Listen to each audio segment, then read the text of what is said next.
Hello tout le monde, c'est Raph. Aujourd'hui on se retrouve pour une nouvelle vidéo et aujourd'hui je vais vous emmener dans l'arrondissement de Setagaya. Alors dit comme ça ne doit pas vous dire grand chose, mais si je vous dis Shimokitazawa, là peut-être que ça va vous dire quelque chose.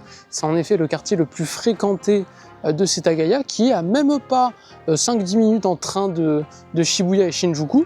Mais aujourd'hui, je vais vous présenter d'autres petits lieux à côté de Shimokitazawa, qui ne sont pas très loin. Et franchement, je suis sûr que vous allez être intrigués. Alors à noter que moi, j'habite à l'ouest du centre de Tokyo. Donc moi, aujourd'hui, je vais faire le trajet en sens inverse. Mais rien ne vous empêche de commencer, bien sûr, par Shimokitazawa et ensuite les deux autres lieux que je vais vous présenter dans la vidéo. Donc eh bien, c'est parti, on va prendre le train. Après être arrivé à la gare, profitez d'une balade de 10 minutes en passant par la rue principale et un quartier résidentiel très calme avant d'arriver à notre première destination.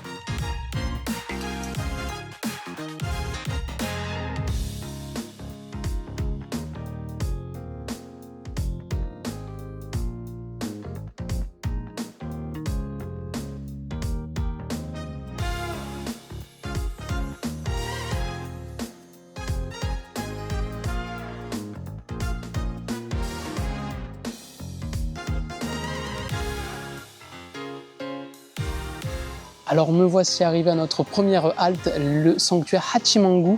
Et franchement, dès l'arrivée, c'est une énorme claque. Franchement, vous arrivez, il y a un énorme torii, mais il doit faire facile entre 8 et 10 mètres, sans exagérer. J'ai même eu du mal à le cadrer, c'est pour vous dire. Et dès que vous arrivez, en fait, donc sur la droite, il y a un autre torii plus petit qui mène à un tout petit hôtel en plein milieu d'un étang, on va dire ça comme ça. Il y a une genre de cascade qui sort des pierres. Donc dans cet étang, il y a aussi des carpe koi qui sont énormes comparées à celles de Tachikawa, c'est vraiment beaucoup plus gros. Il y a des énormes canards aussi, franchement même en France, dans le Périgord, je n'ai jamais vu ça. Et il y a aussi des tortues qui sont hyper mignonnes, elles ont aussi des petites couleurs sur la tête, vous allez voir. Donc ouais, dès l'entrée, c'est déjà une énorme claque, donc franchement j'ai hâte de voir la suite. Et en plus de ça, donc aujourd'hui il fait quand même un petit peu chaud. Et ce qui est bien, c'est que là, on est complètement à l'ombre sous les feuillages et même le sol est un petit peu humide. Franchement, c'est hyper agréable. C'est vraiment un petit bout de forêt en pleine ville. Juste à côté de cet étang, des escaliers vous mèneront à un joli sanctuaire. Vous pourrez y trouver non pas un terrain de pétanque, mais un ring de sumo.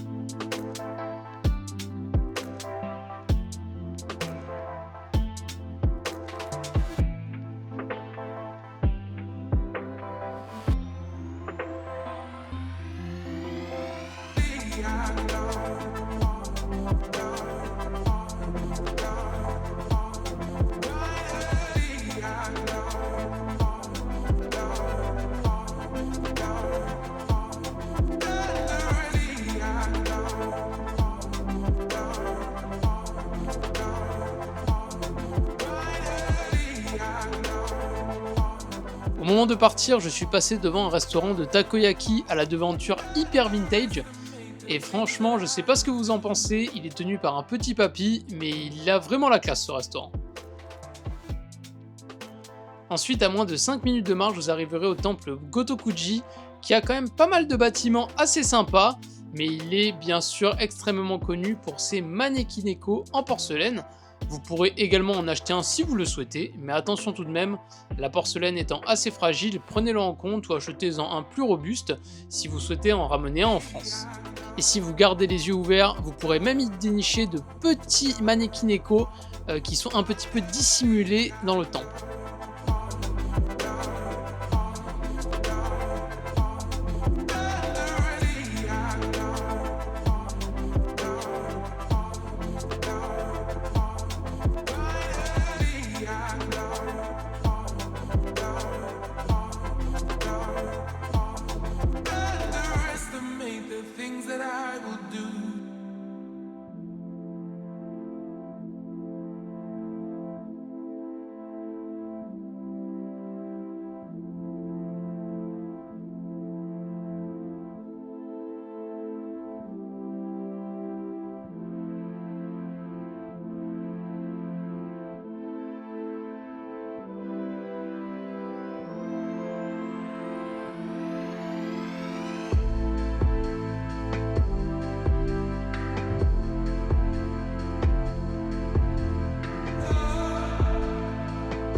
Et un lieu que j'ai vraiment apprécié dans ce temple, c'est le cimetière, car il n'y a aucun touriste, ils s'agglutinent tous autour des bâtiments principaux et de l'hôtel des Manekineko, ce qui donne une expérience et une ambiance vraiment très apaisante.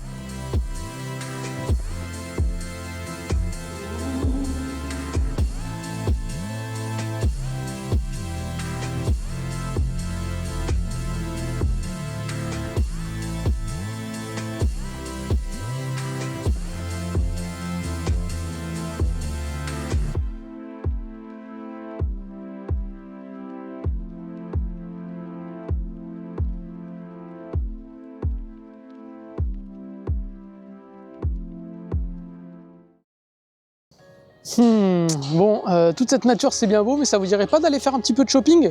Ça tombe bien parce que je connais l'endroit parfait pour ça, donc c'est parti, on va prendre le train et direction Shimokitazawa. Nous prenons donc le train direction Shimokitazawa, le quartier bohème de Tokyo qui est très apprécié pour ses friperies, ses petits cafés, ses salles de concert intimistes et son ambiance artistique décontractée, loin de l'agitation des grandes artères, car en effet il est très facilement accessible et à moins de 10 minutes des gros spots comme Shibuya et Shinjuku. Et c'est un quartier qui a vraiment une réelle identité, vous pourrez le voir au travers de toutes ces images. Alors à noter que j'y suis allé le week-end, et je pense que c'est pour cela qu'il y a quand même pas mal de monde. Peut-être que si vous y allez en semaine, ce sera un petit peu moins bondé et vous pourrez donc un petit peu mieux apprécier ce magnifique quartier. Et cela va sans dire que si vous êtes adepte de mode et de tout ce qui est friperie, alors ce quartier est vraiment fait pour vous, vous allez l'adorer, je peux vous en assurer.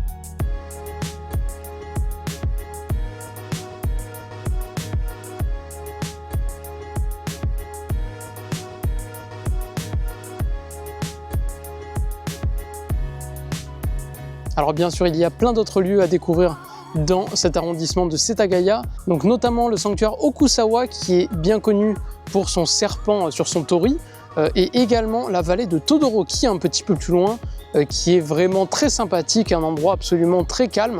Je n'ai pas pu y aller aujourd'hui malheureusement, mais en tout cas si vous pouvez y aller, je vous les recommande grandement. Ça va vous faire une bouffée d'air frais comme les deux premiers sanctuaires que l'on a vus en début de la vidéo. Donc et bien sûr cette vidéo est terminée, j'espère qu'elle vous aura plu. Si c'est le cas, n'hésitez pas à mettre un pouce bleu à la vidéo, à commenter également et à vous abonner à mon Instagram qui est en description. Ça me ferait hyper plaisir et puis ça me motive dans mes projets, surtout que là, on a récemment dépassé les 200 abonnés. Donc voilà, encore un grand merci à vous. Et puis moi, je vous dis à plus dans la prochaine vidéo. Ciao tout le monde.